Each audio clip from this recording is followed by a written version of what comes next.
सब गोटे के स्वागत है मैथिली फकरा एपिसोड नंबर 4 में। नींद ने माने टूटल खाट, प्यास ने बुझा धोबी घाट। अपना दिल से जानिए पराया दिल का हाल।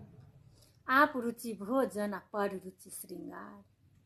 जतेक रुचा उतेक खाय ने, जतेक फुरा उतेक बाजी ने।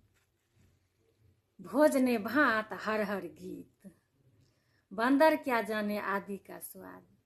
मोन महफा प्यार कहार, मैं भंसिया त पुत जिहला।